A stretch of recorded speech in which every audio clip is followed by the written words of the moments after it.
नमस्ते दोस्तों, स्वागत है आपका आपके अपने चैनल पर। आज हम बात करने वाले हैं एक ऐसे देश की जो कभी दुनिया का सबसे अमीर देश था, लेकिन आज उसकी हालत देखकर कोई यकीन नहीं करेगा कि ये वही जगह है। ये है नौरू की कहानी, एक छोटा सा द्वीप जो अपने ही हाथों से बर्बाद हो गया। तो चलिए, बिना देर किए शुरू करते हैं इस अनोखी कहानी को। सबसे पहले तो ये जान लीजिए कि नौरू कहाँ है। ये प्रशांत महासागर में बसा एक छोटा सा द्वीप है जो माइक्रोनेशिया इलाके में आता है। इसका क्षेत्रफल सिर्फ 21 वर्ग किलोमीटर है। मतलब ये दुनिया का तीसरा सबसे छोटा देश है, सिर्फ वेटिकन सिटी और मोनाको से बड़ा। और इसकी आबादी बस करीब 10,800 लोग। लेकिन इस छोटे से देश की कहानी इतनी बड़ी है कि आप हैरान रह जाएंगे। नौरू की कहानी शुरू होती है हजारों साल पहले। माना जाता है कि करीब 3,000 साल पहले माइक्रोनेशियन लोग यहां बसे। ये लोग मछली पकड़ते थे, नारियल और फल खाते थे और अपनी जिंदगी शांति से जीते थे। फिर 19वीं सदी में यूरोपियन लोग यहां पहुंचे। 1888 में जर्मनी ने इसे अपना कॉलोनी बना लिया और इसका नाम रखा प्लेजेंट आइलैंड, मतलब सुखद द्वीप। लेकिन असली खेल तो तब शुरू हुआ जब 20वीं सदी में यहां कुछ खास मिला, फॉस्फेट। फॉस्फेट एक ऐसा खनिज है जो खेती के लिए बहुत जरूरी होता है। और नौरू में ये इतना था कि ये द्वीप सचमुच सोने की खान बन गया।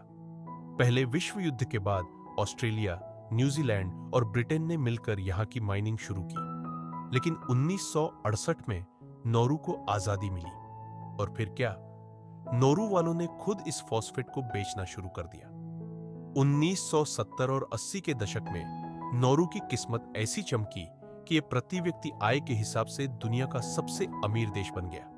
सोचिए, उस वक्त वहां हर शख्स के पास औसतन लाखों रुपए की कमाई थी। सरकार ने टैक्स खत्म कर दिए, मुफ्त शिक्षा और स्वास्थ्य सुविधाएं दी। लोग विदेशों में छुट्टियां मनाने जाते थे, लग्जरी कारें खरीदते थे और नौरू ने अपना खुद का एयरलाइन भी शुरू कर दिया, नौरू एयरलाइंस। ऐसा लग रहा था कि यह देश हमेशा खुशहाल रहेगा। लेकिन दोस्तों, हर चमकती चीज सोना नहीं होती और नौरू की ये चमक भी जल्दी ही फीकी पड़ने वाली थी। नौरू की सारी दौलत फॉस्फेट से आ रही थी, लेकिन यह फॉस्फेट हमेशा तो नहीं रहने वाला था। 1990 के दशक तक इसकी खदानें लगभग खाली हो गई और खनन की वजह से 80% द्वीप की जमीन बंजर हो गई। न पेड़ बचे, न खेती की जमीन। जो देश कभी हरा भरा था, वो अब पथरीला रेगिस्तान बन गया। ऊपर से सरकार ने जो पैसा कमाया, उसे समझदारी से इस्तेमाल नहीं किया। विदेशों में बेकार की प्रॉपर्टी खरीदी, जैसे लंदन में इमारतें और मेलबर्न में होटल। एक बार तो नौरू ने एक म्यूजिकल शो में भी पैसा लगाया, जो बुरी तरह फ्लॉप हो गया। धीरे धीरे सारा पैसा खत्म हो गया और 90 के दशक तक नौरू कंगाल हो गया। जो देश कभी सबसे अमीर था, उसकी जीडीपी 90% तक गिर गई। लोग बेरोजगार हो गए, मोटापा और डायबिटीज जैसी बीमारियां बढ़ गईं, क्योंकि अब वो बाहर से जंक फूड मंगाने लगे। आज नौरू को रिसोर्स कर्स का सबसे बड़ा उदाहरण कहा जाता है, यानी प्राकृतिक संसाधनों की वजह से बर्बादी। तो क्या नौरू फिर से उठ खड़ा हुआ? अफसोस, ऐसा नहीं हुआ। आज नौरू की कमाई का बड़ा हिस्सा ऑस्ट्रेलिया से आता है।